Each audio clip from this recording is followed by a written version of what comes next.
Welcome to Unfamiliar Territory, an anime podcast hosted by two white dudes who've been friends for over 15 years. We talk about the history and influence of anime, as well as review anime new and old, believe in the stars, and sail away for the future into unfamiliar territory. My name is Grant. And I'm Brantley.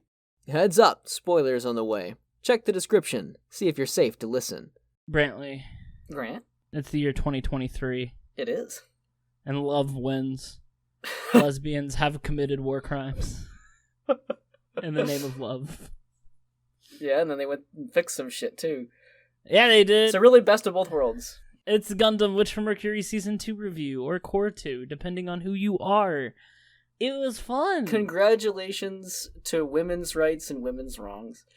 The nefarious lesbians have won again. It's true, and they'll stay winning. Yeah. It is, and you know what's great about this show ending? What's that? Summer 2023 seems like a shit time for anime, so if you need to go back and watch something to get past all the garbage that's coming out, you got Gundam, Witch from Mercury. Speaking of which, how deep into spoilers do you want to go into this review? Because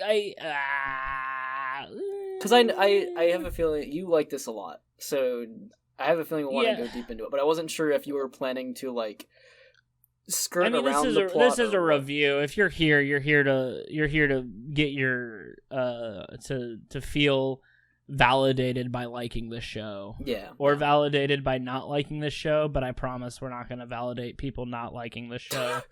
Not that you need to like it, but we liked it, so you're not gonna feel like you have something in common with us. I'll have some negative comments sprinkled here and there. Well, you have negative comments about anything. You're just a bummer. I really am. All right, so Gundam Witch from Mercury Season 2 is the Season 2 of Gundam Witch from Mercury, which started in the fall of 2022, and it finished up in spring of 2023. It follows a girl named Soleta Mercury, who is piloting a Gundam called Ariel, which is illegal, but it's not illegal in Season 2. And she's trying to marry the daughter of a capitalistic pig so that she can be happy. But there's a lot more to that. And if you want to know more about what happens in Season 1, you can go watch our Season 1 review where we talk all about it. But if you're here for Season 2, that's where we're going to start.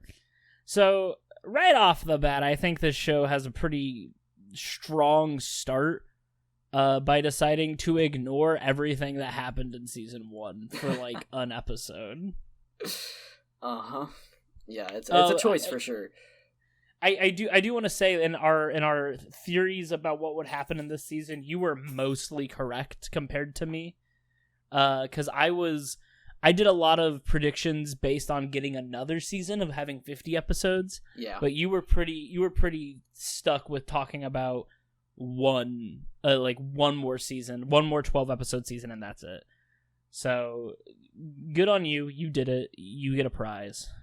Well, I don't want your prize. Bam! I'm the bummer here. Remember, we have to play that up. So season 1 starts off with 2 weeks after Soleta turned a guy into tomato soup. And one of the things that I really, really like about this is Miorine does not blame Soleta for killing a guy. That is such a common trope that is done in these shows where there is a person who is clearly being manipulated by someone above them, and they're and people wonder why they could do something like that. Miorine immediately is like, Prosperi, you stupid bitch, why would you treat your lovely daughter like this? And I think that is so refreshing. Mm-hmm. This series has been pretty good at juggling their big topics, and sort of, they'll toss something up in the air and they'll kind of give it some time, and then they'll catch it and then they'll bring it back into the show.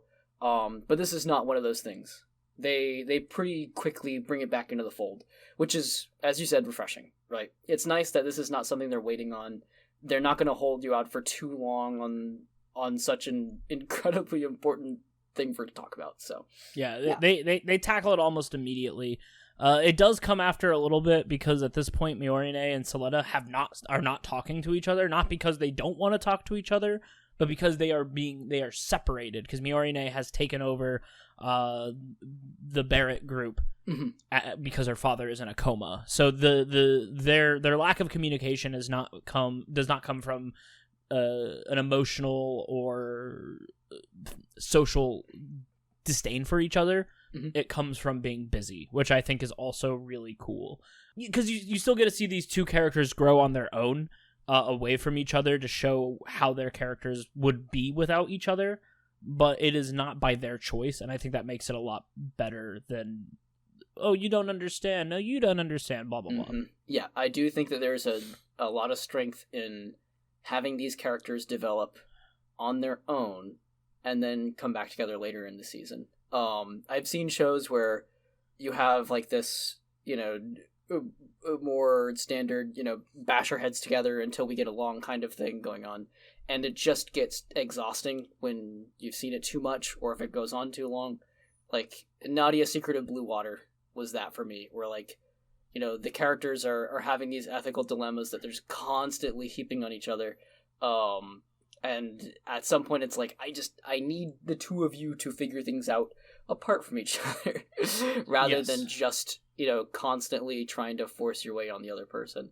So it's one of those realistic, relevant, healthy feeling kinds of things that they're, integrating in the story here. Speaking of healthy things, Shadiq during this time is trying to get terrorists to invade a school.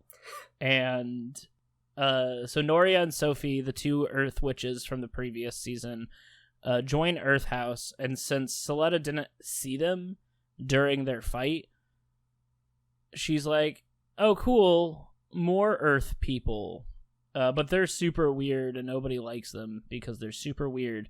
Remember, kids, it's okay to not like people for being weird. That's a joke. And so turns out they're here to kill Nika because Nika is a liability. Because Nika is part of Donna Fold, the Earth terrorist group. And so they were going to try and also stop PL's Gundam Ferract. And Nika is like, hey, don't do that or I'm going to tell on you for being terrorists. And then Noria tries to turn Nika into ketchup. But Suletta does a sick scooter dive and saves her, which is the second time that Suletta has come in on a scooter to save someone. Not like we're counting, Yeah, and then challenges the two to a duel. Now, the interesting thing about this is Noria is like, that's stupid, I should just kill you both. But Sophie, being really into the idea of Suletta, is like, hell yes, let's do it. And so, Season 2 starts off with terrorist dueling. And then the second episode, once again, not leaving anything on the table, straight up says that Ariel is Eri from the prologue's mind in a Gundam. Which, going back and rewatching the show, yeah, it's not really that subtle, but when you don't really know what they're going for, it's pretty neat, but it's also very on the nose. I was rewatching the series with a friend who hasn't seen it, and there's a part where Ariel wins a duel, and Prospera goes, I knew this would happen. I have all the faith in my daughter, and she's not talking about Suletta there. And so it's pretty. Once you know it's coming, it's very much, the foreshadowing is so blatantly obvious. But that's what makes foreshadowing good. Yeah, it's like you get to put glasses on your hindsight.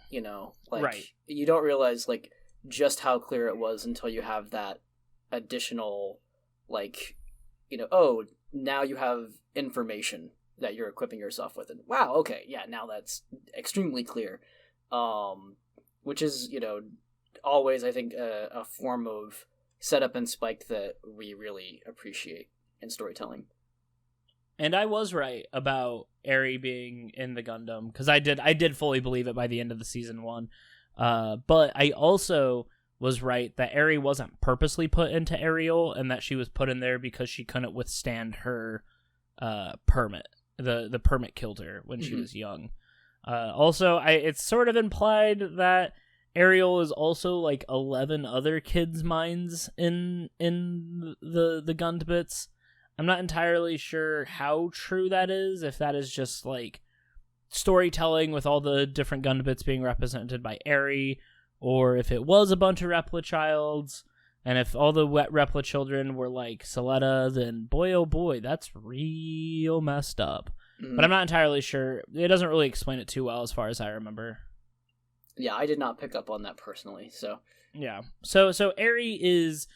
So you find out that the reason that Soletta can take so much permit is because Eri, being a memory and personality inside the data storm, she is the one that is taking the permit, which allows Soletta to do all the nonsense. And you find out that Prospera is trying to create a super weapon called Quiet Zero so that Eri can live freely in the world again. And Quiet Zero is a gun format super weapon that will allow anyone to control any technology that uses permit. And the idea that Prospera wants to use it for is to save Eri, but really it would also mean that no one could really stand a chance to fight her. It's kind of the idea of like a nuclear weapon, where if you have something so powerful, then war would go away. But, we know how that works. Mm-hmm. And back at the school, Sophie and Noria decide to say, fuck the duel, let's do a terrorism. And they just start killing the fuck out of kids. Really messed up on their part. Not very pog of them. And so, during this time, Shadiq uses the confusion to kidnap Sarius of the PL group. During this time, Soletta tries to stop Sophie and Noria, and Sophie dies from permit, and all of Earth House is detained by terrorists because space people think that all people from Earth House are terrorists. Good old-fashioned Gundam space racism. I do love that, like, minutes ago you had a segue about, like, speaking of healthy things, and then we only talked about the absolute, like, worst shit. That was the joke. I know, but I love it. No, it's good. The thing is that episode 1 of season 2, Brantley talked about how season 2 is going to have like a release valve of like to slow down things, to make it so that they can take some time to kind of establish themselves, and it does that for the first episode. And then the second episode happens, and everything decides to go back to shit. Mm-hmm. But in a good way. In a good way. It's very fun. It's sad and tragic, but it is a good storytelling during this time. And then in the next episode, we get to see everybody's favorite fuckboy, Guel. But he has been upgraded from fuckboy to sad boy. After killing his dad, Guel is a prisoner for the Dawn of Fold, where he learns that, man, living on Earth real sucks, and being a rich kid is kind of a shitty thing. And so I really, really like this episode.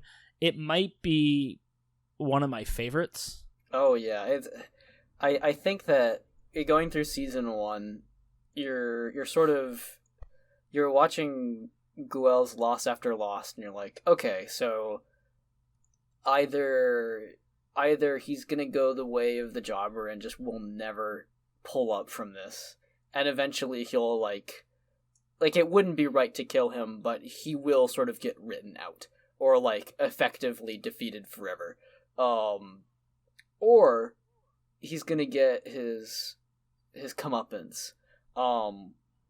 And I think that this episode is one of those that it's both, right?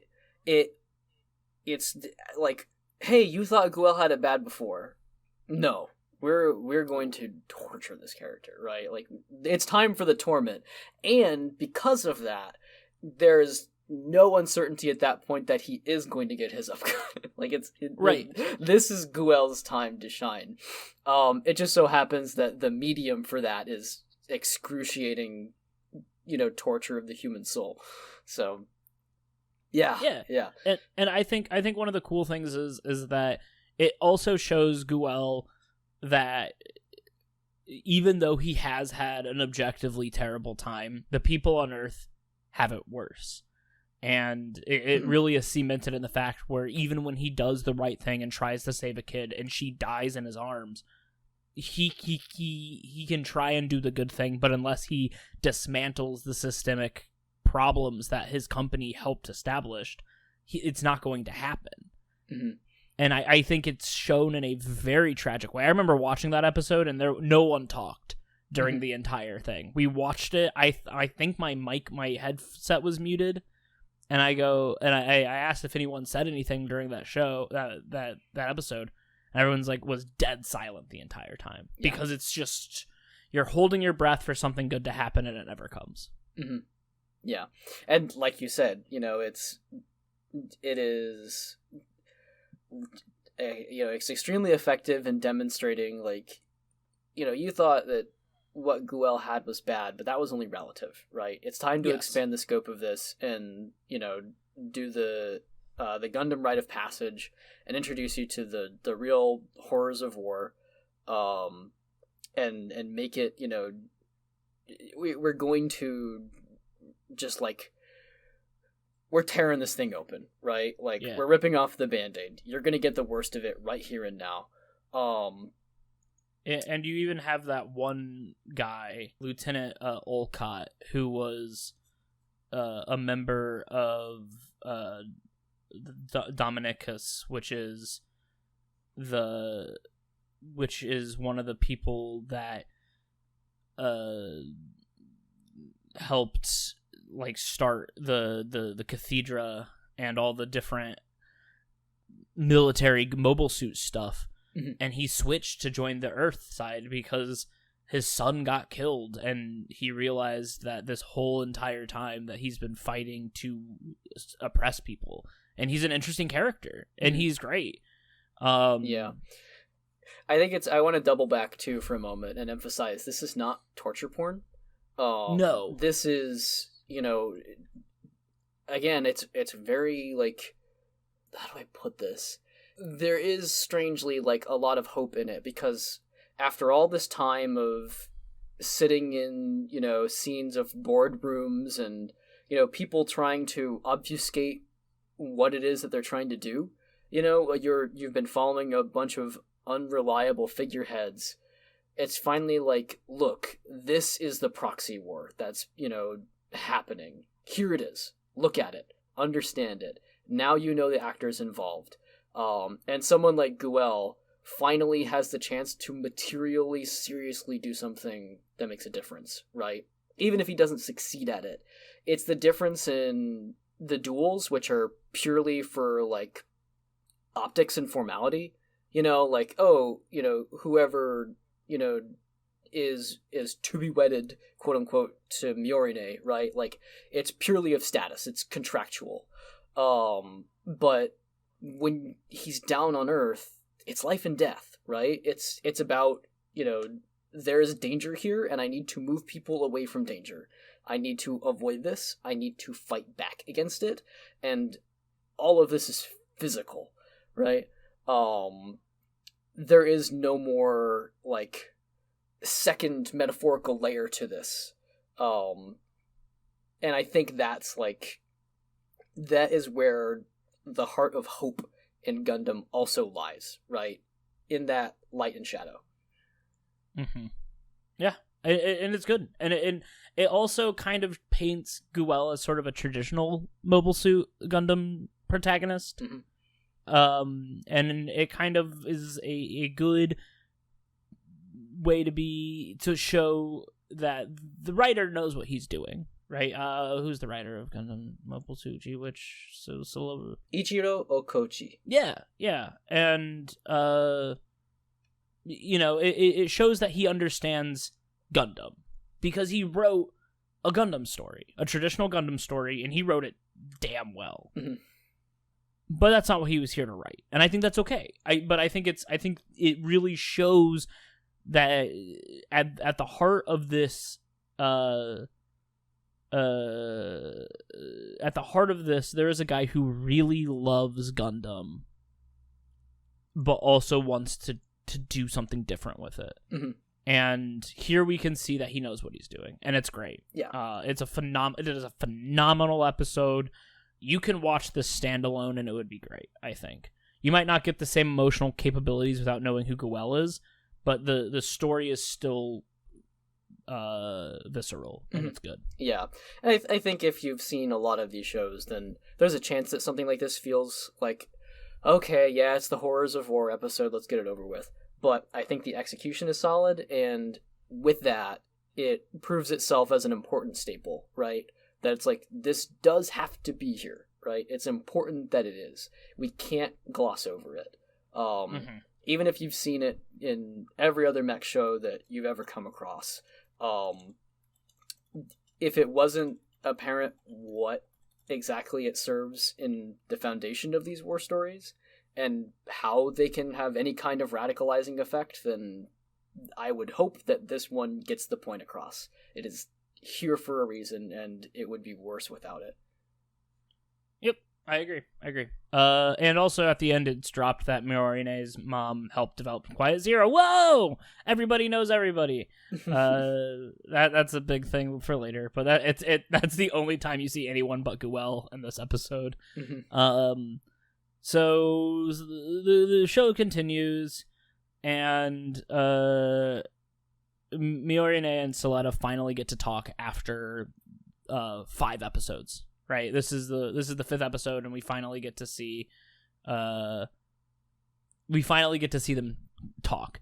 And Miorine kind of she asks Suletta, will she do things if her mom tells her not to? And it's, will you give up Ariel if your mom says? And she says yes. And it's like, will you give up going to school if your mom says? She says yes. And then she asks, will you give up making your school that you really want to make on Mercury if your mom says? And Suletta says yes.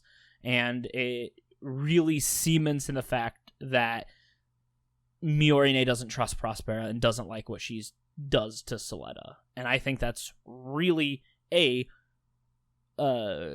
shows that Miorine really cares about Suletta. At this point, there's no more will they, won't they, are they really gay, are they really in love with each other? They clearly are. Mm-hmm. And I love that Miorine's way of trying to protect the person she loves is by eliminating the potential people that control her life. Mm-hmm. But at the same time, she also at this point wants Suletta to be away from it. And that creates a little bit of a rift between them, because Miorine loves Suletta. But she also doesn't want Suletta to have to be involved in any of this. She wants Suletta to be able to go to school, to be able to do her checklist of things she wants to do. All those things Miorine wants. And that kind of triggers something in Miorine to cut Suletta off. Not because she wants to, but because she thinks it's best. Mm-hmm. And yeah. It's kind of one of those callbacks to the one episode where Miorine has the other people take care of her tomatoes. I almost said tormentos. Torment tomatoes. Yeah. While Suletta thinks that her saying that she doesn't want Suletta to help the tomatoes, it's the same lack of communication that caused them to have problems on a lesser level. Suletta wants to be a part of Miorine's life and wants to do the things to help her, while Miorine wants Suletta to not have to feel like Miorine is a burden. Right? They both want what's best they both want to do what they think is best for the other, because they both have different ways of expressing their love. Mm-hmm. And this starts with Goel challenging Suletta to duel for Ariel, because Miorine doesn't want Suletta to have Ariel anymore. Mm-hmm. And because it means that she's going to be... Prospera would have Ariel, yeah. Right. And so Miorine sabotages the duel so that Goel will win, so that Miorine and Goel can go back to Earth and try and stop this problems that are happening. And during this time, Shadiq and PL Technologies are starting to try and get Shadiq to be the president of the Barrett company now that Delling is out of commission. But I think this episode is fantastic. It's super tragic. It has that political intrigue and that corporate espionage that we've been talking about. And once again, the characters are doing pretty extreme stuff, but we have precedent to why they would do this. Mm. Yeah, the tough love aspect of it, where Miorine, is concerned that Suletta won't be able to get herself out of the box that Prospera has put her in. It's like, I'm gonna, take you out of the box and then destroy the box so you can't go back in. Yes. And it is just a dilemma, that, like, she's committed to that and Suletta is firmly against it, and it's just the resolution here is going to be combative. It's going to be harsh. Someone's going to walk out of this disappointed. And so if at all you've been, like, wondering where's the saucy interpersonal drama, you're going to get a spike of it in this season, right? Mm-hmm. I think that it's fairly underplayed in some aspects. Like, in season 1, I think it's kind of at a simmer throughout, and then they have kind of their big confession moment, and they work through things together.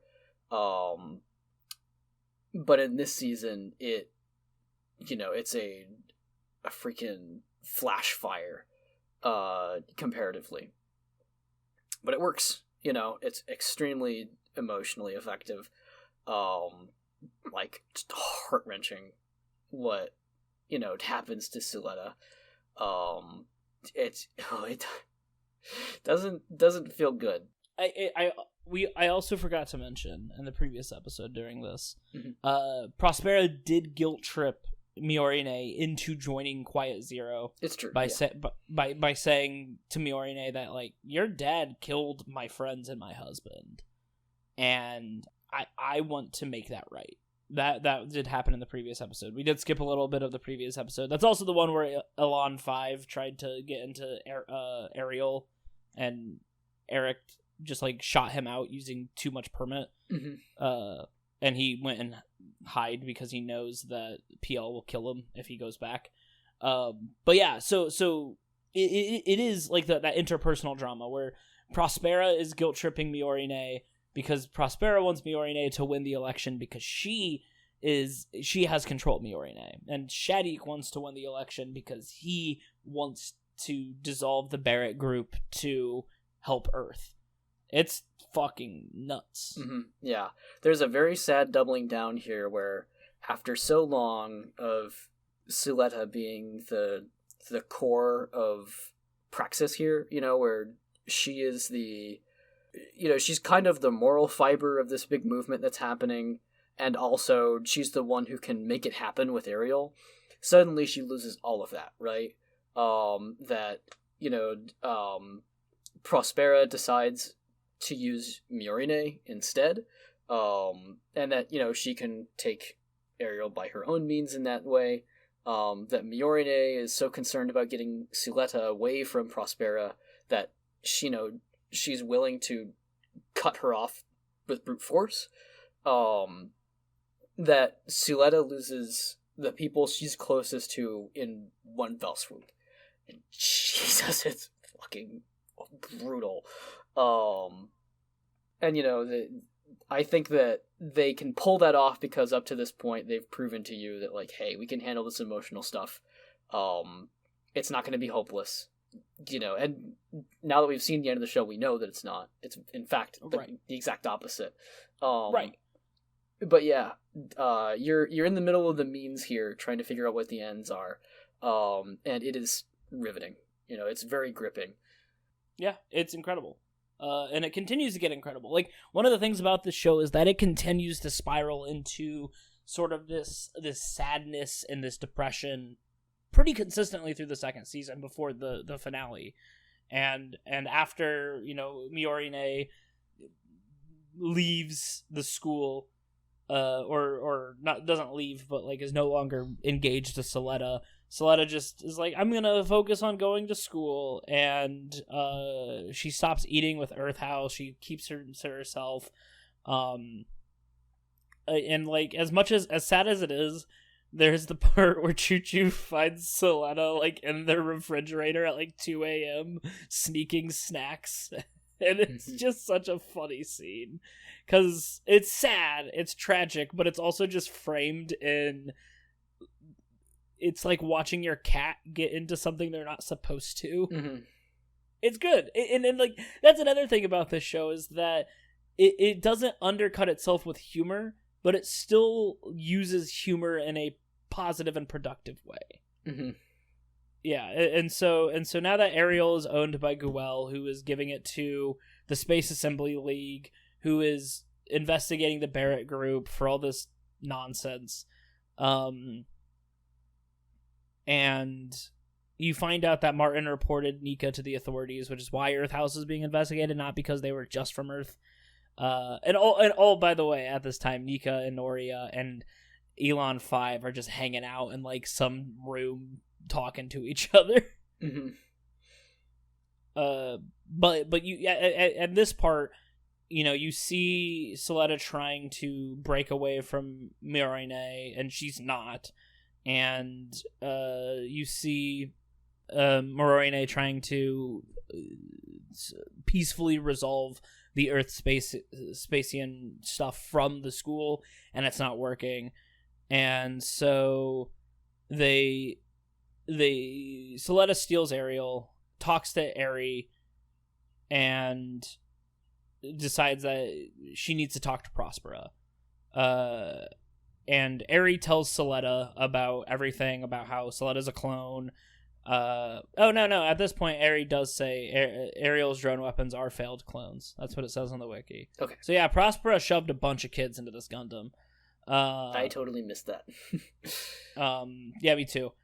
And so Eri basically says, hey, Soletta, I actually don't need you to pilot the mobile suit. And Prospera sneaks into space as Soletta is basically free-floating next to the school, gives her a hug and says, hey, I don't need you anymore. And she pushes her away. And then Soletta cries in space, and it's really sad. Yeah. Yeah, it's Soletta in this episode and the previous ones where, you know, she's at her lowest points. Really is just like the saddest little meow meow in these episodes. It's like it's so sad. After being the show's, you know, designated cinnamon roll. Oh Jesus, it's hard. It's really hard. It is really hard, but once again, it doesn't feel like torture porn. It doesn't feel like it's just, hey, we're going to make this character tragically because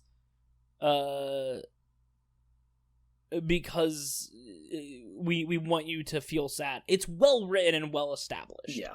You can understand why people are using her, and you can understand her own strengths, that this won't be it, right?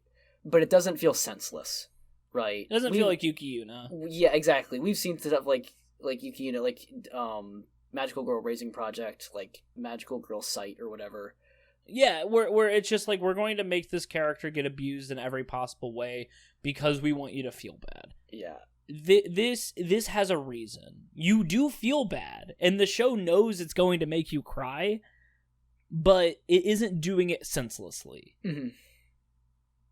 Yep. And also it helps build Soletta up as it goes on, mm-hmm. because Soletta has always had a problem of being her mom's child, or Miorine. Have I been saying that right? For the most part, yeah. Fuck yeah. I've gotten better at it. Miorine's fiance, right? Soletta has never been Soletta, right? She has been the best duelist with the best mobile suit, and that's it.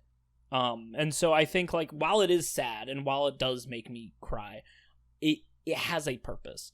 And once again, the person that was watching the show after we watched it to catch up so that he could watch the finale with us, sent me a message. He goes, I would fucking hate to have to wait a week after this when Miorine sabotaged Soletta's duel. And then I'm like, oh yeah, the next episode's worse. And then he watched the next episode and he goes, I would hate to have to wait a week after watching this. Yeah, truly. And then I told him that we had the the recap episode in between, so it was still fucking terrible. Yeah.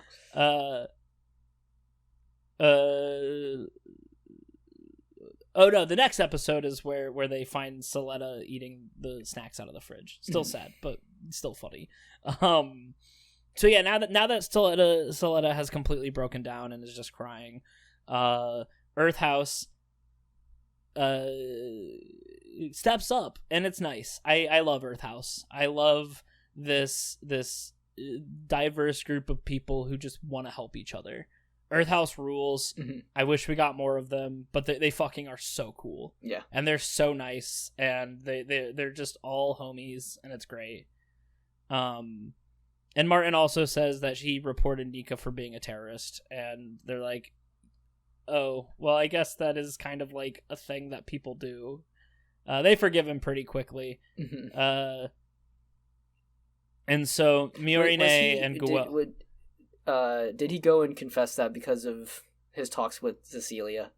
Yeah, fucking love Cecilia.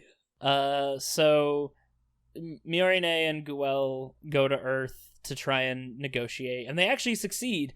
And Guel at this time finds out that Shadiq is part of Donafold, which he didn't know before, because he meets a kid who reveals Shadiq's connection to them. And Guel's like, we need to get back to the school, but Prospera uses Ariel to restart the riots because she's a boss babe, and she needs to get her daughter back. And so all this nonsense happens, and she destroys a Gundam factory, and because the Space Assembly League was going to forcibly start a war against the Benerit group. But if the Benerit group goes down, then Prospera loses her access to all the stuff she needs for Quiet Zero. So she just decides to make enemies with the entire world. And Belmoria, the gal from the Vanitas incident who is calling out Prospera for killing her daughter, cooperates with Feng, who was the gal that tried to sneak Miorine to Earth, and because they both are like, oh shit, a war is about to get started and we don't want that. But Feng is killed by Prospera's aid, and Belmoria gets away, and at this time Soletta's like, alright, the only person who can stop this is me, because goddamn, are all the people I love about to start some real shit. And so episode 19 is good. It's not super, like, it's tragic, but it's not super character focused. It's more of the bubbling over of all the intrigue we've been seeing. I do really like that. We get to see sort of both ends of this, where Miorine is attempting diplomatic means with, like, you know, like formal leaders, and Guel, you know, is kind of on the ground level with the citizenship, you know, or with the, you know, with the people. I like their tag team in that sense. Like, I know that Guel does that because, you know, he's sidetracked with it, and he's in, you know, intention to have just gone with Miorine, but I think it represents both of them and their prior experiences to split off like that and to sort of tackle this from two different directions. I think it's great for their characters' development. I think it's great, you know, plot substance, and it's honestly really nice that they do succeed to some extent, right? Like, that they actually break ground. It's one of those things that doesn't make it feel like this show is just a, you know, a total wash of despair. You have these victories, right? And they feel earned. It's a good setting up of, you know, what comes next, which, you know, Prospera sort of taking revenge on Proxy War with Proxy War, and, you know, doing her perpetuating nonsense. Which is funny because this episode is called Not the Best Way. Yep. The episode names are very on the nose. The one where Prospera convinces Miorine to help her start a weapon of mass destruction is called the Cycle of Sin, which is also very on the nose. But yeah, it's good. It's fun. It's bad, but not in a bad way. It's just tragic. But yeah, I do like that we, as people who are watching the show, can sympathize with Prospera, right? We understand her reason to be mad, and we understand her hatred. And the writers do a good job at painting her as this awful person, but also she's charming and charismatic and has a good reason. A lot of people call her a char clone, and I don't think that's necessarily totally wrong, but also I think that it does a disservice to her as well. Yeah. Before we move on, I also think this is a good point to mention. There's an additional piece of media out there, I think it's official, of Miorine and Guel posing together as like the Benerit group heads, basically, right? And they're it's like, as if it's like, fictional Time magazine cover or whatever. And they're doing this thing where they're both like pulling on each other's faces and kind of fucking with each other a little bit, like, oh, I'm gonna force you into a smile, that kind of thing. And it's such a good piece of supplemental character building for them. I just love that thing so much. It feels like it's one of those things where it's like, damn, why didn't they put this in the show? But yeah, I just wanted to make a little shout out to that. It's such a great piece of additional content. It's great. The show rules. And one of the things I really like about this is as the stuff starts happening and Suletta starts taking control of her life, she stops stuttering, and it kind of shows that her stuttering and her lack of confidence in herself has always come from the fact that other people were controlling her life, which is a really good example of why when she's in Ariel, she doesn't stutter, right? When she is piloting and doing stuff, she is confident, she doesn't stutter, she's doing everything she can, and she believes in herself. But when she was out of Ariel, she never did that. And so now, seeing as she has decided that she is going to do what she wants to do, and how that changes how she acts around other people, that's really good. I really liked that. That's a great point. And so the next episode, we're still on the school, and Guel and Kanaji, who was the pilot from the prologue, who I also want to talk about. He's a bastard. He sucks ass. But he is a heavy dude, and him being fat is never talked about as a bad thing. He is still a competent pilot. He is still a good soldier. No one ever says like you've really let yourself go in these years. It's been 20 years since he was that young hotshot pilot, right? He's like 49 or something. But he's still competent. And same with like Feng from the Space Assembly League. This show does have fat characters who are good at what they do. And I think Kananji has like someone like mention that he doesn't think he can get in the mobile suit, but it's one of his underlings, so it's kind of, and that's sometimes you make fun of your boss, and that's okay.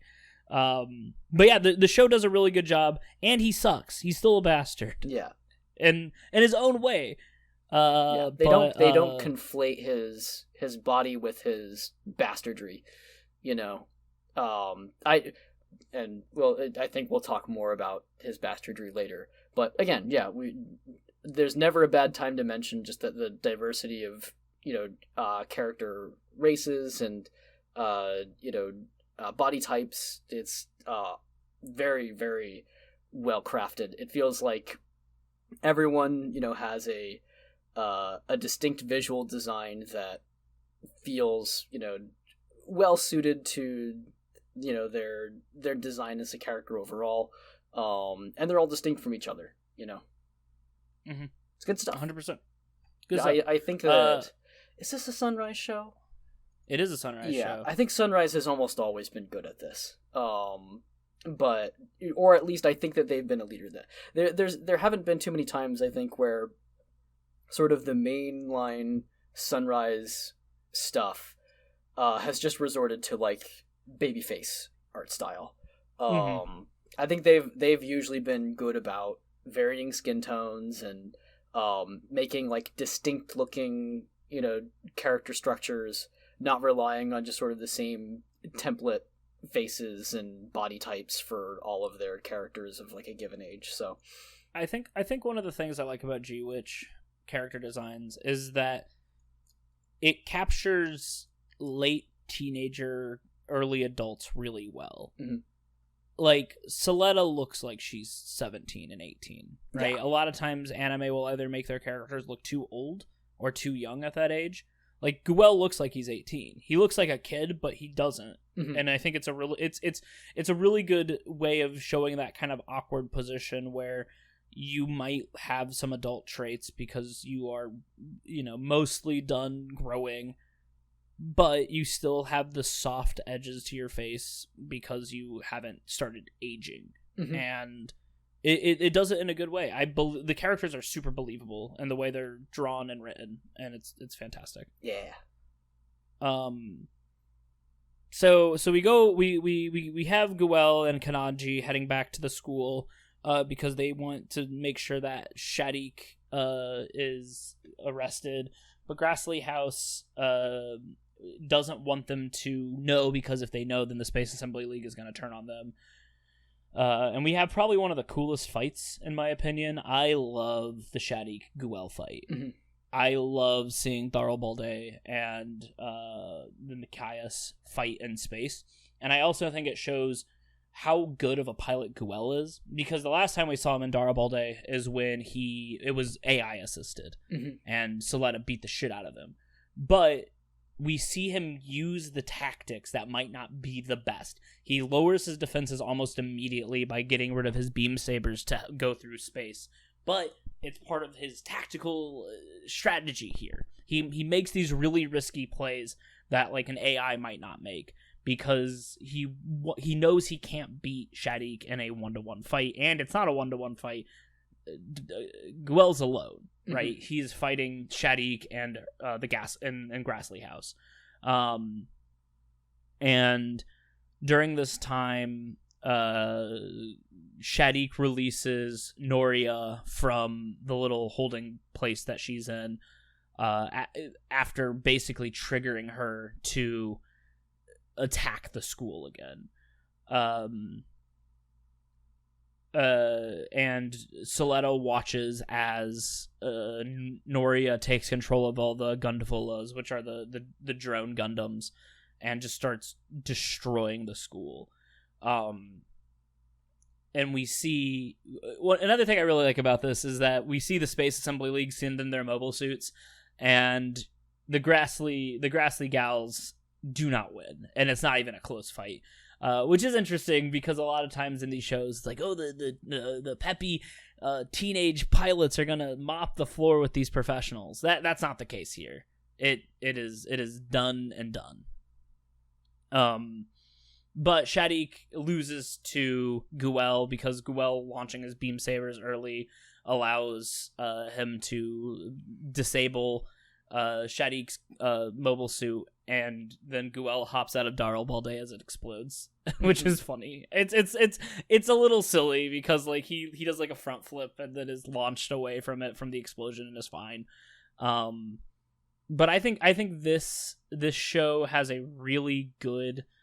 This episode has a really good ending. It has Felsi of Jeddirk getting in one of the Dilzanas, and she's fighting off the Gundvolas, and Cecilia gives Choo Choo the Demi Barding so that Choo Choo can protect them, and they fend off all of these drones, and then Noria gets sniped by the security forces. And that was just after Elon 5 was about to persuade her to, change her ways and all that. So and to leave, yeah, right? To just get out of Dodge. And unfortunately, when she finally ceases attack and starts to go away, that leaves her open, and she gets killed. Yeah, and it's tragic because you have these two characters who have basically been shit on their entire lives, and they have finally found each other, and they finally have a way to go and live their lives away from this, and it is taken away from both of them. Yeah, a little micro example of why it's important that we have better support for social work rather than more cops in prisons. Yeah. It's like, no wonder the person who actually goes and talks to her and listens to her might solve the problem. Meanwhile, the person who has a gun trained on her is, just going to make things worse. And, like, to be fair, she did kill a bunch of people just a couple minutes ago. Yeah. It is, yeah. She's not a good person, but she is a product of her environment that was caused by bad people. Mm-hmm. A victim all the same. It's one of these moments where this show is flirting with the idea of transformative justice as opposed to punitive justice. And then another thing I really liked was how we got to see even after all this tragic, Suletta was still trying to help. Mm-hmm. And she was saying there's people that might be alive under this rubble. We need to find them. And we see Earthhouse come together once again as a community to start working on that. And also we get to see Suletta use her freakish strength to lift giant pieces of rubble. Yeah. It's become a meme that Suletta is not just a great pilot, but also insanely strong. Mm-hmm. I love that part. I as much as you and I are used to heavy-handed tomato metaphors in media. Not that it's happened a million times, but it's happened enough times that it's forming some kind of. It's pattern. Happened at least 3 times. Yeah. But gee whiz, it's so gee whiz.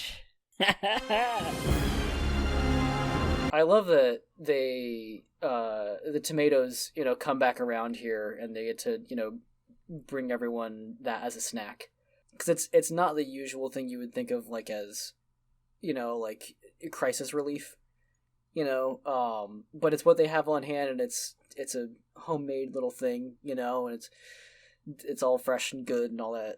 It's just good. It's just something about them getting to use the tomatoes explicitly for this. There's just like the payoff is excellent and makes me want to eat a raw tomato. Which would be a bad idea. It would be, because it wouldn't be tasty like theirs are. I think what's really neat about this show is even though there's all this horrible shit happening, it always comes back to the community coming together to help. Mm-hmm. And I really, really like that. And we'll talk probably a little bit more about that in themes. But yeah, and that's what happens in the next episode, right? Where Earthhouse is giving everyone their food and doing a bunch of outreach to help because Suletta has kept so many goddamn tomatoes in a fridge. So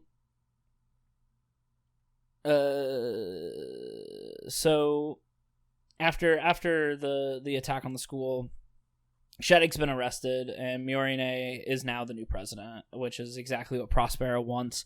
PL Technologies is basically being little bastards, and they're releasing various crimes committed by the different people in the Benneret group, and they're basically like, hey, Space Assembly League, you can dissolve everything. And Miorine is like, whoa, don't do that. I need to use this power still. And Sirius, the head of head of Grassley, right? The head of Grassley is like, hey, I will use myself as a scapegoat. And Miorine is like, no, because if you do that, shit's still gonna be bad. And Prospera now has completed Quiet Zero, which is just a giant space coffin. It's once again not subtle. Mm-hmm. And Miorine is like, oh fuck, I helped her build this.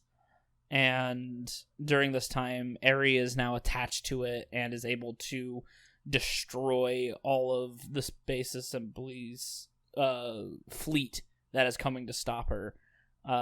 And so Earthhouse is approached by Belmoria and Gustin, who is another member of the Space Assembly League and Fang's partner. And they're like, hey, we have a way to stop it, but you're going to have to pilot a Super Gundam called the Calibarn.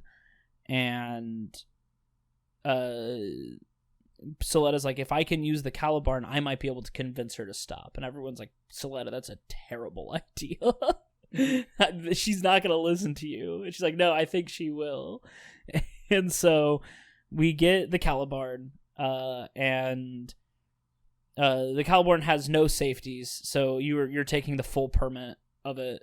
And Earthhouse is like, you're not sending our cinnamon roll to space without us. I'm also going to come. And then Elon 5, who was just hanging out in a trash can nearby, is also wanting to join because he needs PL to be disbanded so they don't kill him. Yeah, the L on everywhere system. Yeah. Also, Lauda, Guel's brother and the current head of the Jedrick houses, just decides that women suck and needs to go fight Miorine. He's such an idiot. This is one of those times where I mean, he's mad about Petra being hurt. Yeah, that's true. Yeah, Petra. I forgot to mention about Petra. Petra, the Jedrick girl that he was in love with, did get crushed by some debris. But the thing is, he blames Miorine, which doesn't make any sense.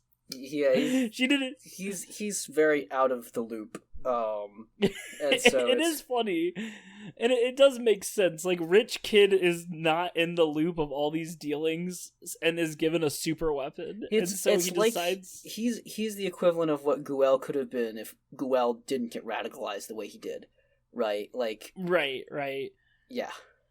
So he gets in the Gundam Shorzete, which is completely wasted on him because that Gundam fucking slaps. It's so cool. He's like, God, I love women so much, I'm gonna commit a misogyny about it. Yeah, the Gundam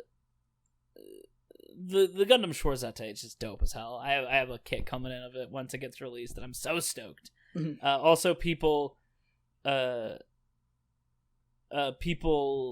love that design because it's easily customizable, and they also like the Gundam Calibarn for the same reason.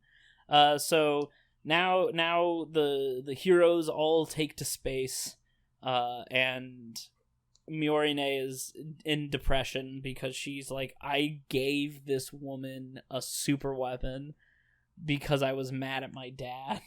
And so Earthhouse comes to the Benneret group headquarters to get the Calibarn, and Guel says, hey, Soletta, fence me for the holder title, and Soletta wins. And on one hand, everyone's like, oh man, I can't believe Guel lost to Soletta. And I do believe that Soletta could have beaten him in fencing if it was real, because in the books, Soletta is described as an incredible melee specialist and swordsman and Gundams. Mm-hmm. But Guel did it on purpose, right? Did he? Like why would he challenge Soletta to fence? I think that in particular. Yeah, like he didn't ask for anything from her. Yeah, I do think that he was expecting to lose. I don't think he threw it necessarily, though. Yes, that's how I feel. I think Guel knew he would lose, but I don't think he let her win. Yeah. It's like when you have like a shonen tournament arc, and like the two protagonists get squared up with each other, and it's like which one of them has to win. But the other one is still like, yeah, I'm not gonna go easy on you, that kind of thing, like the ending is written in stone, but still it's not as if they just give up, Yeah, but I think that Guel knew that Miorine and Soletta belonged together. Yeah, I think so. And he takes Suletta to meet Miorine, and they have a really good conversation about how much they love each other. And then Suletta gives her the princess hand hold, and it's very cute. Mm-hmm. And all the while, Miorine just looks like hell. Yeah, she looks like garbage. In its way, it's like, yeah, me, honestly, you know. Yeah, it's a very good depiction of depression. Also, Ryuji and Felsi. Ryuji's the boy with the Haru from the dueling committee, and Felsi is the very angry girl from Jeturk. Join Earth House and going into space. That's important a little later. I do also want to mention that Cecilia gave Choo Choo the Demi Barding, because I think that Cecilia's main goal is to protect the school. I think that's what she does. She rules as a character because she shows up, doesn't do anything, protects the school, and just doesn't do anything wrong. And same with like Ryuji, right? He's just a nerd when it comes to mobile suits, and he wants to know what Caliburn can do. And so Miorine gets cleaned up, and they start the counter strategy, and only Gundams can resist Quiet Zero's hacking. So Suletta will serve as a distraction while Earth House goes inside the space stations. And then, of course, Lada comes in to assassinate Miorine using the Shorzete, and Ghoul fights him. And we also get to see Suletta's pure piloting skills when she uses the Calibarn. And it's dope as hell, because Calibarn is just this pure white, almost unicorn Gundam with a fucking broom. It's so cool. And so it's really dope that we get to see Suletta do this by herself. Because another thing that the community talked a lot about is how Suletta's not a good pilot, and it's all aerial. That's fucking bullshit. That's not true. And she does a lot of cool stuff and fights aerial. Lauda and Guel fight. Lauda tries to fight. Guel is on the defensive, and Guel is about to. He has like a bunch of holes in his Gundam after getting stabbed by Shorzete, which is the coolest fucking Gundam in the entire thing. I can't get over the design of that. That thing fucking rules. And so Guel won't fight Lauda, almost dies, and then Felsi comes in and uses like sealing glue to stop Guel from dying, and she's like, "You two are fucking idiots. What the hell were you thinking? Mm-hmm. You should be ashamed of yourself." And both of them are like, "Wow, we really almost just died from a stupid spat." Lauda takes the L, and Guel hugs. I forgot that happens where Lauda stabs the Dulzada, and Guel hugs the Gundam like they're hugging, and then it gives Lauda a flashback of when Guel welcomed him to the family. Yeah, it's silly, but it's emotional, but it's pretty funny. Mm-hmm. Yeah, and it's, I think, necessary after Lauda figured out that Guel had killed their dad, you know, like, it's a moment for Guel to remind Lauda that he's not alone, and that he still has a brotherly figure to take care of him, and you know, that like that there's that. It's just a reminder of like what all he can appreciate despite what he's lost. Yeah. So during this time, Earth House moves into the space station, and they shut it down by entering a code that was in the genetic code of the tomatoes that Miorine's mom put in there. Elon 5 dolphin dives and no scopes Prospera by shooting her helmet off. And there was a really, really good Reddit post I saw Elon 5 just straight up shooting Prospera in the head is so fucking hilarious. Prospera has been planning this revenge Eri revival for years and gets taken out by a random femboy dolphin diving in Zero G and land a double headshot. It's pretty good, and that was posted by Long Jumping Ship 3657 on Reddit. Well, congratulations, you've now been featured on familiar territory. Yeah, it's very funny. And so they shut down Quiet Zero, and we find out that PL has built a interplanetary laser system. And it's like, yeah, we're gonna blow up Quiet Zero, and Delling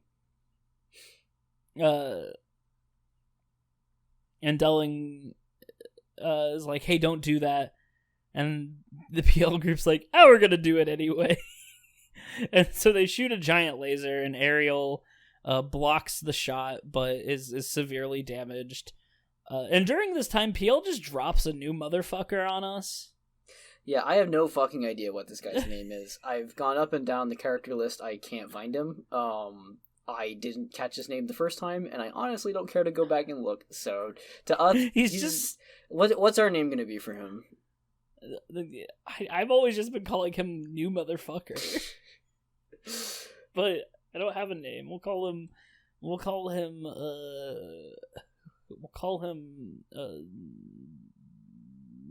Laser fuck.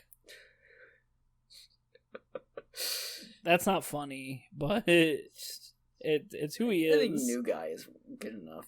Yeah, new guy. So it's so funny because this new guy's just like, hey, we're gonna blow up the thing, and Eri stops it, and then they're like, well, we'll charge the laser up again. And so as they're doing that, Soletta brings Ariel back to Quiet Zero, and Prospera's saying like, hey, you gotta put Eri back in there, because if you don't, we will get shot by a giant laser. And Soletta says, no, I have a better idea. And she uses the Calibar and the Ariel, the Ferract and the Shorzete to shut down the giant laser. And then she just vaporizes all the Gundams. They just turn into space dust. And Eri tells Prospera that, like, Soletta's right. If we're going to stop this shit, we need to do it with kindness and restorative justice, not more war. And also, during this time, Miorini makes a Baronet group public and sells all the assets on Earth through the arrangement that Shadik had. Which means that the Barrett group can no longer be, like, investigated by the Space Assembly League because they don't exist. And then we get the epilogue. Nika got arrested for 3 years for her crimes, which I think is just too much. Mm-hmm. She should have gotten no time. What? Yeah, it feels like I had the Somnium Files all over again. Right, go check out our playthrough of I the Somnium Files Nirvana Initiative if you want to understand that joke. Don't worry, it's only an entire game you have to watch. It's just stupid because, like, she didn't do anything wrong. She like she did, but she was a teenager who was trying to do good things and didn't, like, cause anyone to die. But she went to prison for like 2.5 years, but during her time she became like a mechanical engineer. So it's like she did really just go to prison and go to school at the same time. So I guess she didn't lose too much of her life. It sucks because I like Nika, but whatever. She comes back and she has blue laces, and everyone's like, "Whoa, wait, what?" I graduated. Guel becomes like the head of the school, which is good for him. And Cecilia dunks on him, and that's really funny. Elon 5. Oh, also the real Elon, like, just quit PL Industries at the end. Mm-hmm. He's like, I've been headhunted. I hate you all. Goodbye. And then he just leaves. And then Elon 5 goes to like look for the place that Noria talked to him about, And it is really funny because he's wearing all this like hiking gear, and he comes across this beautiful lake, and then looks at the book, and it's not the same lake, and he's just like, I wish he would just would have told me the name. Mm-hmm. It's cute. It's very sweet. I forgot to mention that we did get to see Elon 4 and a couple other dead folks during the giant Gundam wave that destroyed the giant space laser because the data storm was so powerful. And it was pretty good seeing Prospera just like have a meltdown because she gets to see her kid again. It was cute, but also she did a lot of crimes. Yeah, we got a Death Star straight into Force Ghosts. Yes. And Miorine is coming back from is becoming a negotiator between Earth and space, and she carries Eri with her on a little keychain, and Eri makes fun of her, which is fun. And she runs into Soletta, who is doing rehab because the whole Gundam has just absolutely messed with her body, but she's talking about how she's getting stronger and she plans on coming back to being having full mobility of her body again, and how she's gonna open her school with all the money that Gundam is making. And we just get like a really happy ending, except for the fact that Shadik took all the blame for all of the crimes that everybody did. Yeah. And so like Prospera is free, and Nika had to go to prison, despite the fact that Prospera didn't go to prison. Yeah. Fucking... Why couldn't Shadik confess to Nika's crimes? Why did Nika not go free, but all of Shadik's, like, pilots that helped him do terrorism go free? I hate that Nika went to prison. I hate it. I have issues with this show's criminal results at the end. In some ways it feels realistic, but I don't like that. It feels nasty. Yeah. Because this is a very hopeful show, like, to the point where they're just like, yeah, we will magically bring back everyone's, like, data ghosts for them to see one more time, and Eri gets to live on just like Prospera always wanted, like really kind of an extreme best case scenario in a lot of ways. And yet, anybody who's had, like, a good, like, 5 to 10 years between when they did something really, really terribly awful is just, like, their crimes are forgiven or forgotten or never acknowledged. I'm looking at you, Kenanji. And anybody who's more immediately involved has just absolutely been wrecked, right? Like, so, for example, Sophie and Noria, because they're doing terrorism here and now, boom, they get killed off. But, meanwhile, Delling, who did all of this, for underhanded reasons in the first place, who kicked over this set of dominoes, gets away with, an assassination attempt and wakes up and chills out a bit. Like, that's it. Like, because these people were in power and essentially, like, could work within the sort of legal, like, in between the lines, they get off scot-free, which is very, like, real life, and it sucks hard. Yeah. Like, I mean, like, say when New Guy is like, hey, it doesn't matter that Delling's telling us to not do this because we're gonna pull this is not constitutional, and just say, no, actually, no you, and fire the damn laser anyways. It's like, yeah, that shit happens in real life. It's ugly shit.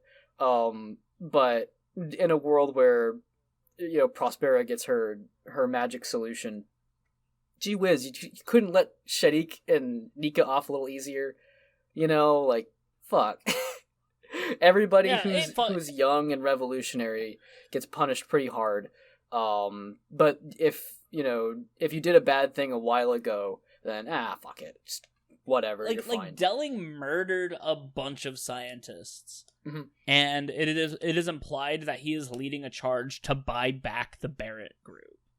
Right, scummy shit. But because he has power, and because he's in a position in which like all of this seems to have legal precedent, even if it's totally like under bad faith, and he's clearly a bad actor in doing so, gets away with it. And so they don't have the guts to go back and be like, hey, whatever the laws said, you're a real fucking bastard for doing that, and you need to, correct that materially by contributing stuff back to the world, right? Like, there's no payback for him. He just got to get shot and live. Come on. Yeah. That's one of my biggest complaints about the show. Yeah. There's some people like, I don't know. I don't want to see Prospera getting to sit on her laurels, right? Like it's like what she did was terrible, and it also did have a victimized precedent that she was radicalized as the result of being abused by the system she was underneath. She lost a ton of people that she loved. Her career was thrown out, and the world was put into a worse place for it. She has a great reason to fight back, but her methods of doing so also require other people to be victimized. That she like stokes the flame of Earthian revolution once again, while Miorine is out, actually making progress where Prospera cannot, right?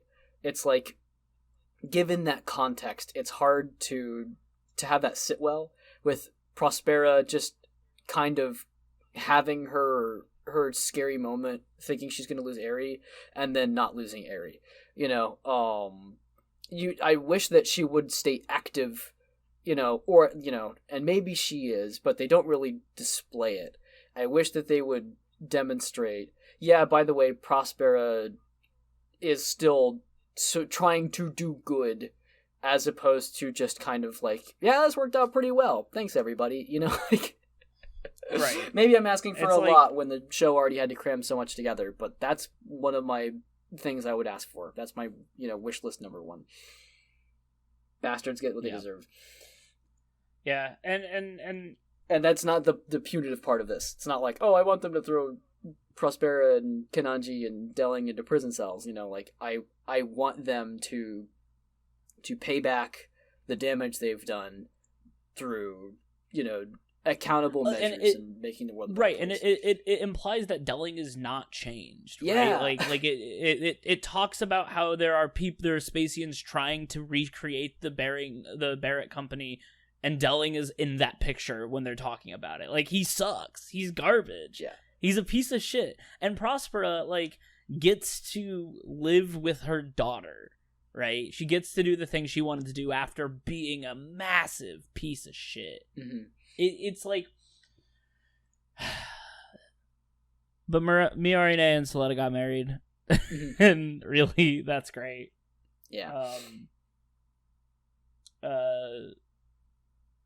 But yeah. So overall, I really, really liked this ending.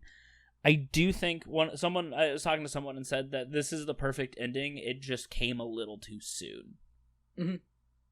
And I can see that. If this show has one problem, a lot of things seem to get resolved really quickly in the last 3 episodes. Yeah. I agree with that. I do like that, as far as the story goes, this was a story about the witch from Mercury. It was a story about Soletta. Mm-hmm. And we saw Soletta's story. That's not to say that the permanent universe, which is what this universe of Gundam has been kind of dubbed, is over. But I do think that we have seen the end of these characters' stories. Yeah, I hope it stays that way. I'm in a situation where I think that this kind, as you mentioned, I think this ending would have made more sense if there was more in between. But now that we have it, I don't want them to backpedal. I just want them to say, yeah, that's how it turned out, and now we'll move on from here, and we'll go past what we just did. Yeah, I wouldn't be against coming back to this universe, but I would want new characters. Yes. As much as I love Soletta and Miorine, I don't want them to have to go through any more trials and tribulations. I could see them as mentor characters, I can see them as allies, but I wouldn't want to see, like, Soletta get back in a Gundam to fight someone. Yeah. And as far as we can tell, it's not like they abolished capitalism or anything, so it's pretty clear that more problems can come back. Yeah, the show definitely is like, the world is better for what they've done, and the world will continue to get better, but things are not perfect, and I think that's good. I do want to read a little bit from a tweet that I saw from Nil Laney on Twitter, Nilaney.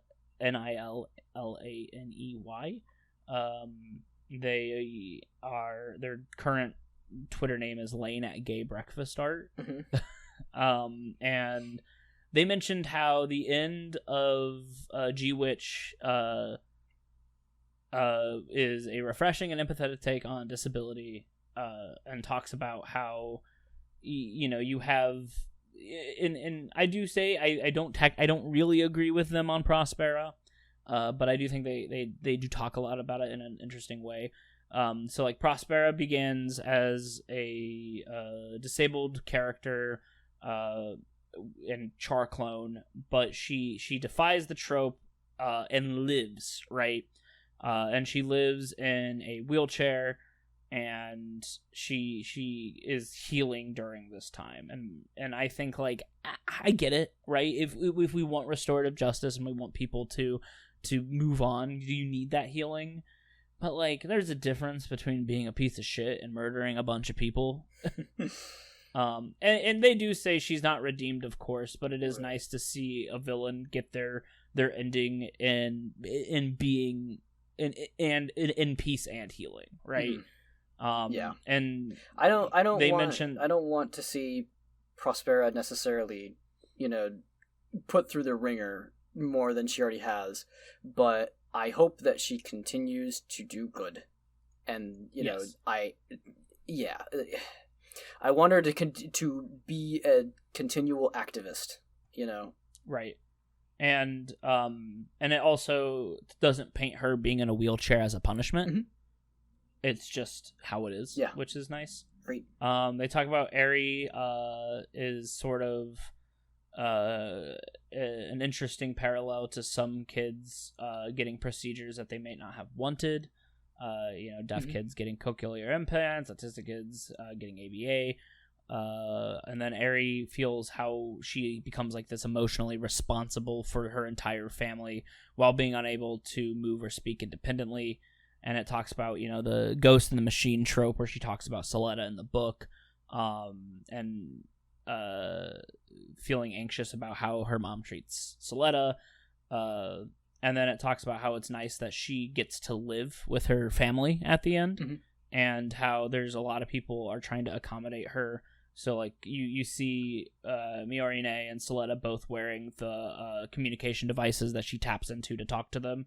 And then it talks about how they might get Eri a body because you have Gundarm, and you see Petra and Lauda having a good time at the school, and Petra has the Gundam leg, and how she's testing it, and Lauda is going to be there with her.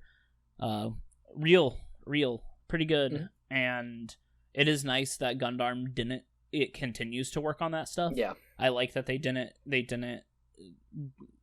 shy away from Gundam becoming a prosthetics company. Yeah, I'm glad they didn't forget it. It kind of feels like I wish they would have done more with it, but clearly it was not a priority when it had to go to world annihilation levels of climax. Right. So, it's nice that it's like the stopping the end of the world was a hurdle and continuing to do this. Yeah. For all I'm asking of seeing more from like, character responsibility and reprehensibility. I'll give it to them that, featuring, the medical aspects and the disability, aids of Gundam in the end. It's like, yep, I will accept that they still acknowledged it and they still used it and are continuing that. Like, I don't need to be told a thing about it. So, right, it's good that they started off wanting to do that and they're still doing it. They got closure. Yes. Yeah, and then we have Soletta, who is written in a at least a neurodivergent lens that a lot of folks are connect to, but isn't painted as like this emotionalist, antisocial, empathy deficient person, which a lot of people do in neurodivergent stuff. Like you think of like that shitty medical show, right? The good doctor, right? Where it's just like, this is stupid. This is fucking wrong. It's I see a lot of people posting that, and it's like, this sucks. And it is nice that we have someone who might not be the most socially graceful person, but they understand the social nuances of accountability and empathy, right? And that's good. And so we see Soletta, she has crutches and she's going through rehab so that she can move, but she has a wedding ring and she's happy. And we don't really see a lot of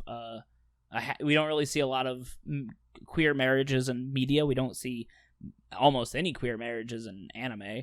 We see a character who is disabled who is happy, and Soletta is, not a traditional, she's not white or pale Asian. She is a relatively dark-skinned character, and she's happy. Yeah. And it's great. It talks about, it's G-Witch is really good that marginalized folks are, and this is once again still from At Gay Breakfast Art. It's marginalized folks are important and essential, and the world is better for everyone when we're all loved. And I think that's a really good representation of G-Witch's themes. Yeah. I don't think it is perfect in how it gives them out, but I don't think it is I don't think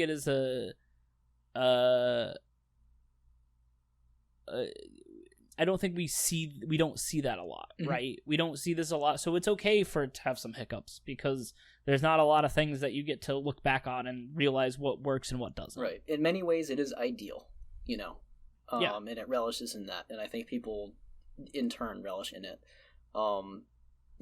Great comments, Lane. Godspeed as Twitter continues to collapse on itself. Best of luck that you and your tweets survive. Doesn't it fucking suck? Isn't it a little fucked up that we're going into, it's like, oh, Twitter's going down, but hey, Facebook made a Twitter alternative, and it's like, that sucks. And then it's like, hey, here's Blue Sky, and it's like, oh, I'm going to jump to that, and they're like, here's our option where you can choose whether or not you want to see hate groups, and it's like, excuse me? Fucking excuse me? It's not looking good out there, folks, so hang tight. It's going to be a bumpy ride. It's like, you have things like Mastodon, which are a good possibility, but I haven't heard good things about their community there. I know that the build-up is always going to be rough, right? Right, and the thing about Mastodon is that there isn't a consolidated group of everyone that uses it. It's, you find a server to post on, right? Which is like, that's hard. That's hard to build up, and it also is hard because, like, you have some gatekeeping in the community, but you also have some communities that aren't really good at moderating it. And since you don't have a group of moderators, it's rough. It's rough out there. So the moral of the story is, go join Tumblr. There's lots of G-Witch fans on there.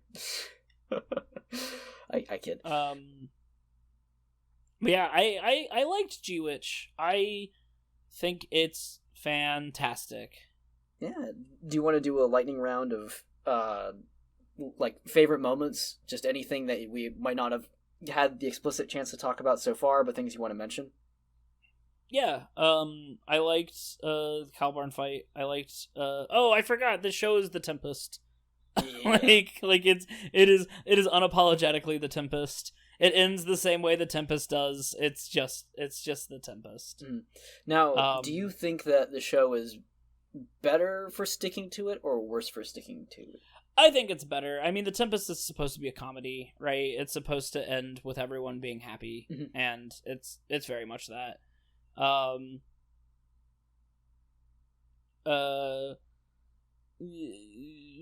It's good. It's fine. I don't have much to say for it. I haven't read The Tempest for at least 8 years, probably more. So I can't like give you a breakdown, but it's out there somewhere. You can find it.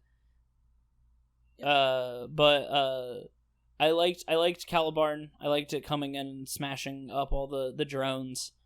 I liked the Mioriene and Soletta head bonk, where which is kind of like, you know, it's the most romantic thing you can do in a Gundam show. I do wish we would have seen a kiss somewhere, but I don't think that it takes away too much that there wasn't a kiss. Well, I disagree with that. What you wanted more? You wanted a kiss? Yes. I mean, yes. I wanted a kiss too, but I don't think that the show is like. It's not that as much as I. What? It's not that kind of show. Ultimately, the thing is right, that we got ourselves hyped up. I say we as a community of people who jumped on this as, oh, it's Utena and oh, it's gay, you know, like we got too excited. And I think we crafted a vision of the show which was more focused on romance than the show really had capacity for. So it was never going to work out in that way. I don't remember if I predicted that they wouldn't kiss. But anyways, it didn't happen. There's been a total, I think, of 2 kisses in all of Gundam. Well, we could have increased that. That would have been cool. There could be more. Imagine a cool thing where they're like, yeah, we would save the world, and they kiss 20 times in one episode.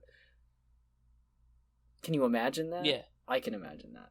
But that's what fan fiction's for.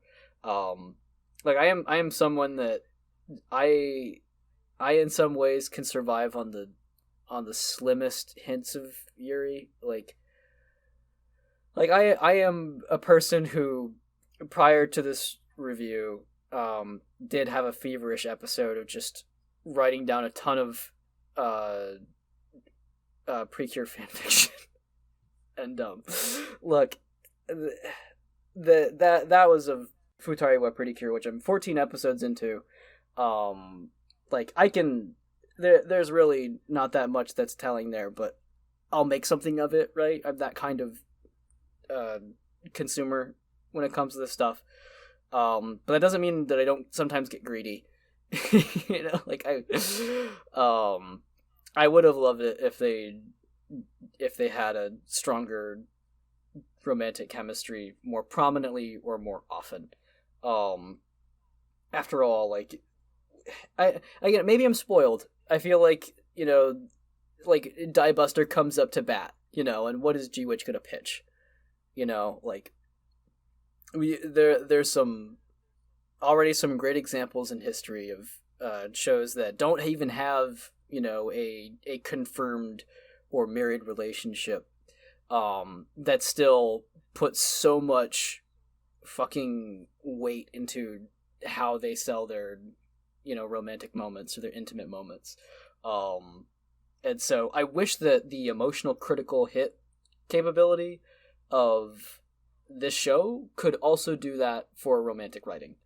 But I shouldn't be surprised, seeing as the writer Ichiro Okochi also has worked on things like Code Geass, which I think you and I both know did not handle romance great there either. By the way, we haven't touched on that, have we? What? That Okochi is the Code Geass guy?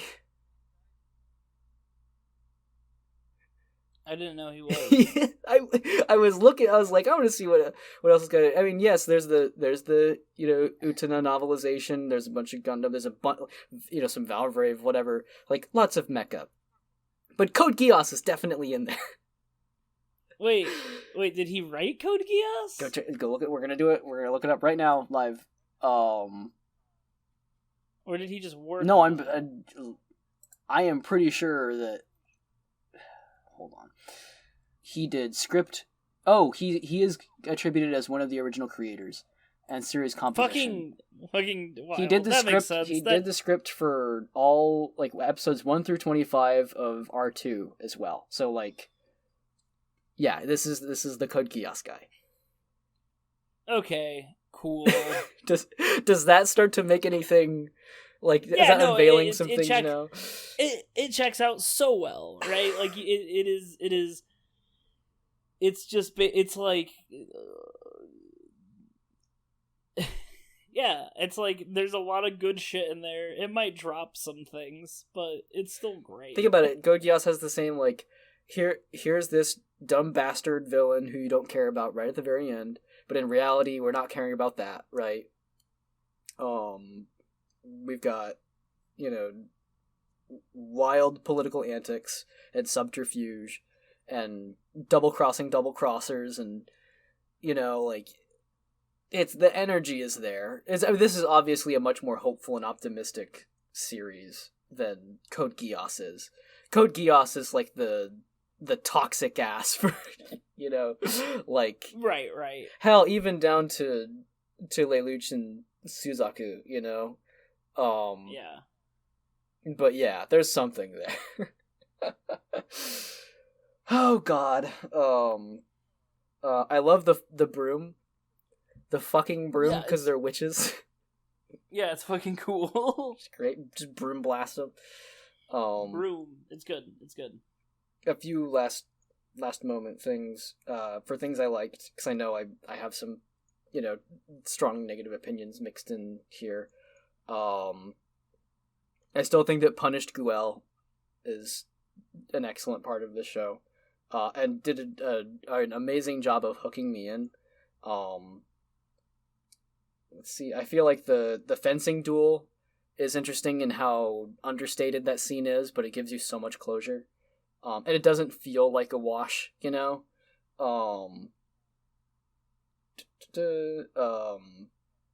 I think that it was really important that Guel and Miorine got to do their, bit of diplomacy before Prospera got to do her stuff.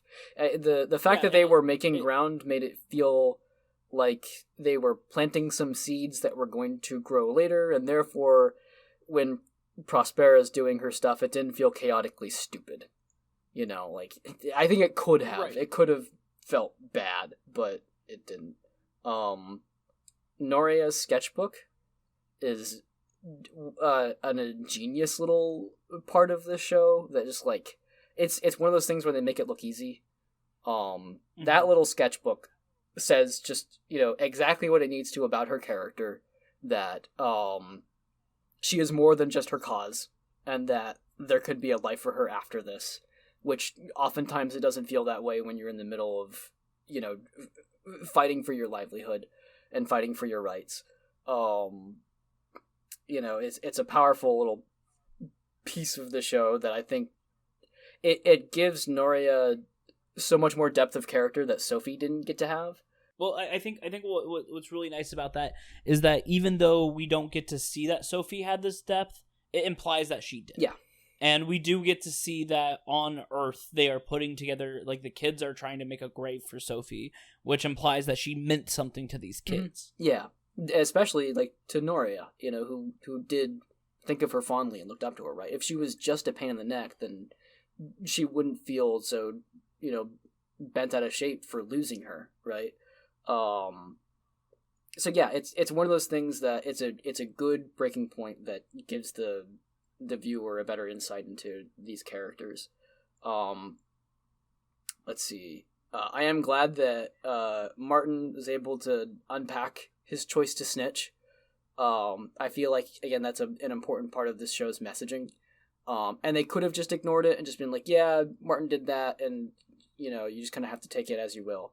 But I'm glad that they unpacked the emotional component to that, and sort of the, like, hey, we get it, but here's also why, you need to think hard about what you're going to do next, that kind of thing. I feel like that was, once again, a successful part of this show's writing. Lastly, we haven't mentioned the ending theme yet, but good God. Oh, fuck. God damn. I sometimes think that it was like you could have a good episode, but the ending theme and how that last moment leads into it could be that could be the whole episode, right? The whole episode is leading up to the one moment where you go from the show into the ending. It's so good. Sorry, I'm trying to. It's the song is called Red Birthmark. I'm trying to figure out what the name of the gal that sings it is, because it's in Japanese. Though I will say, like, the opening is good with it's Slash by Yama. It is great. It's Aina the End sings Red Birthmark. Yeah. Which is the ending. The opening, Slash by Yama, is good. It is a good second season opening. It's a little bit slower than Yosaibi sang the first season one. The Blessing. So we have The Blessing by Yoasobi, which is the first opening, which is that really, like, high, like, ba ba da ba ba da, and she's hitting hard. She also did the Yoshinoko opening, which is a bop. But the Slash by Yama is kind of the slower roll, this more serious song with a build up, and I do like that they changed at the end. It always shows Soletta inside Ariel, but at the end it shows Soletta inside Calibarn, which is dope. Mm-hmm. And then but there's just something about, like, the song coming in as something terrible is happening. Mm-hmm. And you're just, like, listening, and you're just waiting, and then it happens, and then you just immediately start getting teary-eyed. Mm-hmm. It's really, really good. Yeah. They got that on lockdown. Yeah, they did. I was talking, as people came up, they're like, I don't know if I really like this second opening, because it is a little bit different. But as you continue to go on, you're just like, this fucking rules. Mm-hmm. This is it. Yeah. This is what the ending needed to be. It really grew on me, and it's wedged itself in my head, both the opening and the ending of this season. Fun game to play is, can you listen to the opening without the ending without tearing up? I have failed every time. It's so good. Mm-hmm. This show's great. It's well crafted. It's well animated. Has good production values. The characters are well written. Might be a little rushed occasionally, but nothing that is severely overwhelming. Yeah. Got any hypotheticals? Yes. Ha. So, ready. If they were to continue the series, what do you think we won't see? I don't think we'll see Prospera get any comeuppance. I think if we do continue the series, it will be a couple years later, and she will be either completely, like, she'll either be dead, or she'll be, like, just completely out of it. I could see her as, like, figurehead status, like, on someone's advertisement or something, like, promoting something. She could be a Gundam thing, exactly. Where she gets the work, Cardo Nabo status. Yeah. I don't think we'll see, I don't think we'll see, like I said, I don't think we'll see Soletta get back in a Gundam. I think if Soletta will be there, she'll be a teacher, or she'll be an ally, but I don't think we're going to see her back in the Gundam. Mm-hmm. Yeah. What do you think we won't see?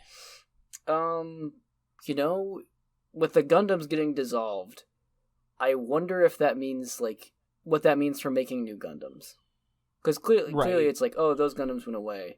But, like, can they just go make a new one? I feel like if they do more of this and they're like, yeah, we need to make more Gundams, I feel like they would try to make it feel scarce once again. Yeah. So I don't think it would be like, oh, we're getting Ariel Mark II, or like, anything like that.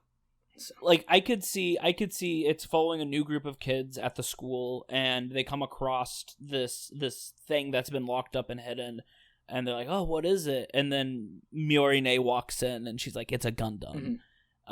And like maybe Eri talks about it a little bit, but I think we'll still see talk of the curse of the Gundam, right? We might see it come back, but I feel like the person that's going to be warning whoever is going to pilot it will be Miorine, right? Because she had the same conversation with her dad. If you undertake this, you are taking this curse. Yeah. And I think that could be a really strong connection to the original characters without making it too much focused on them. Yeah. No, speaking of which, there's no way we'd see Delling in like any form. We might see like, oh, like from the back, or like, oh, he has a portrait up because he's dead and there's a little shrine for him or something, but I guarantee they would not have him come back and play a part. He was already basically catatonic through the end of this show. He barely did anything once he was awoken, which, fair, did get shot, but like, fuck, man. Anyways, yeah. I think we might see him. He might not, like, because I feel like he might be sort of a like a tertiary antagonist, because the villains would definitely have to be people connected to the people buying up the Barrett group again, right? And I think it might be like Miorine like being like, my dad's still out there doing his shit. But I don't think he'd be the main antagonist. He'd be too old too. Yeah, I get the impression that he's like, I'm retiring, fuck this mode. Yeah. Okay, last question. Sorry, go ahead. Wait, hold on. I do think that if we do see it, the orphan that Guel said he would get him into the school, he would be in it. Yeah. Absolutely. Now, do you think we would follow... Which school do you think we would follow? That, or would we follow Suleta's school? I think we'd get both. I don't think you can get rid of, because like Suleta's school isn't supposed to be like this big thing. You have to make two groups of people fight each other in Gundam. So good setup for me already. Yeah. But like, it's like the thing is that Anticasia is supposed to be like this place, right? I don't know what I feel like Suleta's school is supposed to just be like a school. I don't know if it was supposed to be like Anticasia. And it would be kind of cool if it was, like, if you wanted to start off with like some silly antics, you could have like mobile suit battles between the two as like a sports thing. Yeah. How hard do you think would it be to argue that the entirety of Mobile Suit Gundam: The Witch from Mercury is not actually about war, but it's actually a big metaphor for sports. Sports, TV, sports. It's not.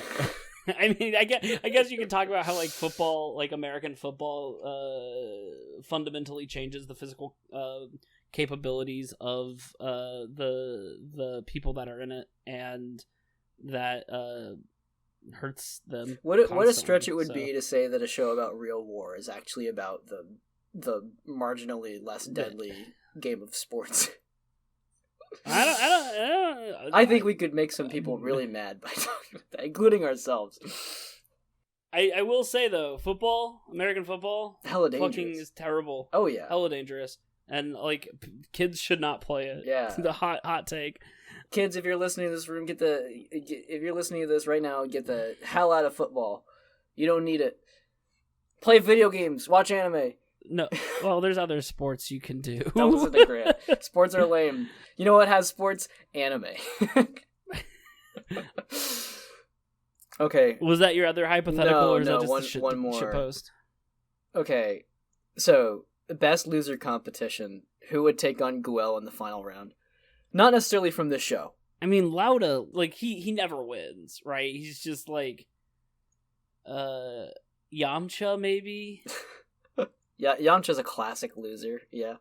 Yeah, like Yamcha's bad. You think Ash Ketchum would be a good shoe-in? No, because Ash Ketchum just won. Yeah, but Yamcha wins sometimes. No, but like Ash Ketchum's the Pokemon champion now. Yeah, but like, how many L's did he take up to that point? Yeah, that's true. Guel finally got his good, right? But he's definitely still a loser, kind of. You know, like his losses sometimes are what causes things to move forward. That's what I'm kind of. Taruki from Mob Psycho might be a pretty yeah, big one. yeah. Because like he's super cool and everybody likes him, and then he just exists to stall until Mob gets there for the rest of the show. He also has a terrible sense of fashion. Awful, but he doesn't know it. You know. Yeah, yeah. Maybe someday we'll make an entire bracket. The winningest loser. If you had a Shakespearean Gundam, what would it be named after? Oh Jesus! Well, you know, I'm not that well versed in Shakespeare, so I have to use my limited. Yeah, go for it. Bottom. It's just too funny. Fucking Gundam bottom. Fear my bottom. That is pretty good. I mean, Gundam Puck would be cool too. Yeah. I could do Gundam Festi from 12th Night, because 12th Night's my favorite, and he's the jester. I would want to do something from 12th Night, either Feste or Viola, because Viola's the gal that disguises herself as a man.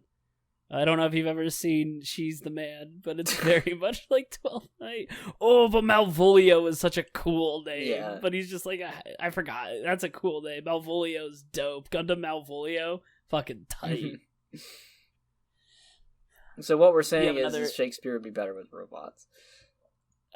That's what this show is. I don't know if I said this in our first review, but I was talking about this show with my friend at work who likes Gundam, and one of the actors that I work with was like, "Are you talking about Shakespeare?" And I'm like, "Kind of." No.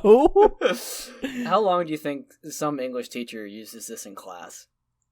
If I were an English teacher, I would use it immediately. I think there's some really good stuff in terms of literary devices. It has good foreshadowing. It has good parallelism. It has lesbians, and we all know that English teachers love to put LGBTQIA folks in the required readings. Some of them. Absolutely. Some of them. A lot of them. It is a very, very progressive-minded individuals are normally English teachers. Not everybody. The ones we know for sure. Yeah, 100%. 100. What's that? I am obsessed with building models now. They got you, Grant. They got me. They sold me plastic. I have 3 on my desk right now, and I have 3 coming in Q3, which should be here in a couple weeks. I have original Ariel. I have Choo Choo's Demi Trainer, and I have Darabalde, and I have Gundam Schwarzette coming in. I have Ariel Full Mechanics Rebuild, and I have the Demi Barding coming in because Choo Choo's my girl, and I want all of her shit. Mm-hmm. I also have Soletta. I have the model of Soletta I haven't built yet because it requires me to put stickers on for her face, and I'm nervous that if I do it wrong, it's gonna look really dumb. So I'm gonna go to my friend who is much better at it. Yeah. The good news is now that you have so many Gundam figures built up, your ratio for what you buy next is insane. You can get whatever you want. I know. When I first got into anime and I bought my first figure, which was a Kyoko Sakura Figma from Madoka Magica, I made up a rule. I might have read it somewhere, but it's okay to have anime girl figures as long as you have giant robot figures, because then you're not a weirdo. You're just a consumer of the media. And now, as I get older, who gives a shit? No one fucking cares. But I think I said for every one giant robot, you can have four anime girls, and now I have 4 giant robots because I also have a Gurren Lagann figure, and so I will have 7. Which means I can then have 28 anime figure girls. So you're gonna have to find more anime girls you like as characters. I know, and I don't even know if Lucina counts. I would count Lucina. But I do like that I have Lucina, and I've never played Fire Emblem Awakening. I just played her a lot in Smash Bros. That's fair enough. It's not like that IP hasn't sold a bazillion copies by now.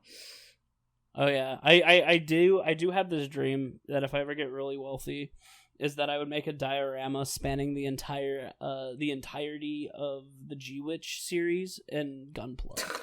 So I would have like Ariel versus Dilzana for episode 1. I would have Ariel versus Darlbalde, and I would have like 5 Demi trainers and Choo-Choo's Demi trainer versus the Micalius and whatever the other PL group, or not PL group.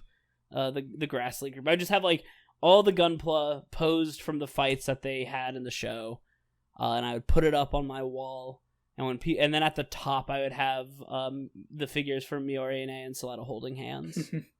That is what I would do. That is my dream, to put that on my wall somewhere. Yeah, but that's gonna be fucking expensive. Yeah. All right. Ugh, I'm so mad this show's over.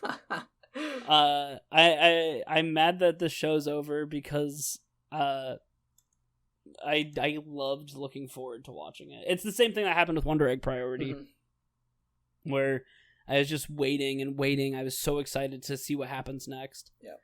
We're back in the vortex now. And now we're throwing darts at the wall, trying to find a show we like. We watched the first episode of Reign of the Seven Spell Swords, and it was very bad. So we'll definitely cover that a shot. We might, who knows? But yeah. Yeah, so it's as much of a mystery to you all as it is to us as to what we'll cover next, but stay tuned. Is it? Yes.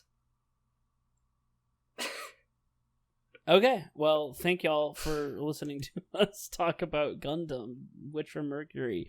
If you liked what you listened to, follow us here on YouTube so you can stay updated on all our wheelings and dealings.